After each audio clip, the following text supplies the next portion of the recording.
We are in week 21 of our Bible reading, and I hope the Lord is continuing to bless you in this.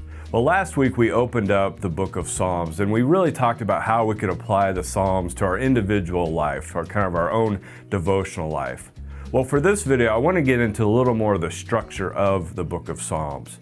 Now, the book of Psalms was really compiled over about 1,000-year period. So there's a psalm from Moses, so that puts the time period about 1400 BC. And then most scholars believe that the last collection of the Psalms took place at the time of Ezra, so about 430 BC. Now, you may think the Psalms is really just this kind of random collection of songs and poems.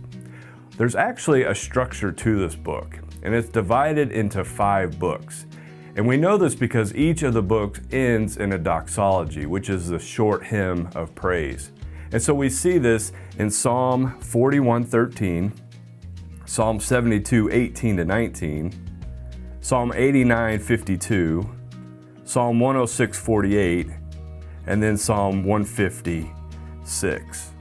And so we see this structure where these books are divided into 5 books. And so that leads to the question, why the 5 books? And so I want to give 3 options, and there may be more, but these were the 3 most common that I found. And the first is this: we just don't know. And that's a very common opinion. We're just not sure why the books are divided this way. Option 2 is that the books are divided to kind of give this flow of Israel's history. So what we see in books 1 and 2 is more Psalms from David. There's actually a Psalm from Solomon. And so this is talking about that time period of the United Kingdom where David's covenant was established, and it talks of kingship. Well, then in book 3 of Psalm, it kind of takes this darker turn. And this is where the people have maybe rejected God and they're living their own way. And then book 4 is just kind of this exile period where there's no king of David. And so the people have to look to the king, to God, to kind of get them through this difficult time. And then as we get into book 5, it's more of this praise. And so the people are now back from exile. The covenant, they have this hope that it's being renewed. And so many think that the Psalms, these 5 books, flow with that history. And I think that's a good opinion.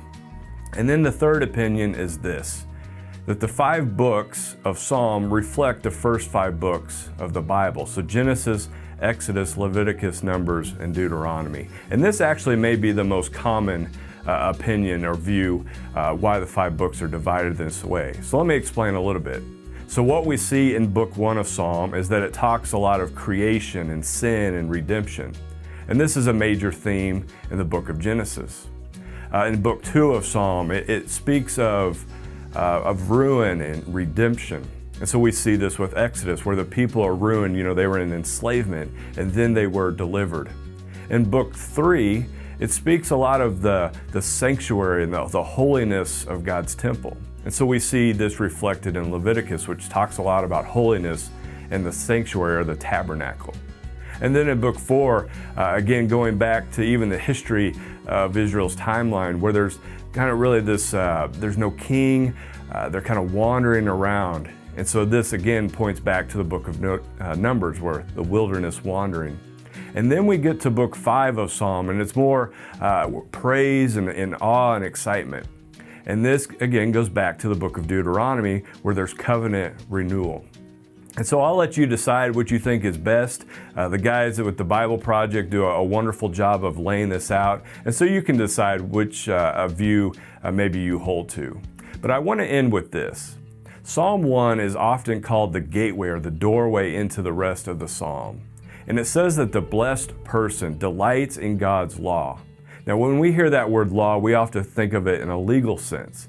But what this psalm is pointing to is the first 5 books of the Bible, because that word law means Torah. And so the first 5 books of the Bible are often referred to as the Torah.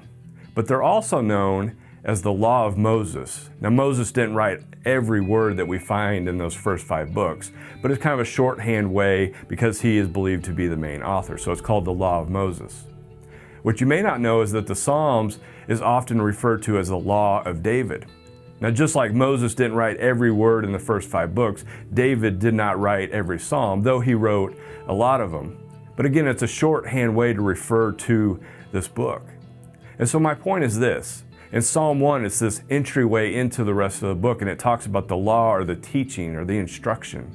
And so we are given instruction and teaching in the first 5 books of the Bible. And then with these 5 books of Psalm, we are given great instruction and teaching, because what we see is great theology and great emotion. And so it points us to who God is and how we're to live in this world. It speaks of great emotion where we see praise and thanksgiving, but also times where things are really hard and we're in distress. And so again, just as the law of Moses gives us great instruction and teaching and knowing God better and knowing ourselves better, as we work through the book of Psalms, the law of David, we are instructed and we are taught on how to know God better and how to live in this world. All right, well, that's it for this video. Until next week.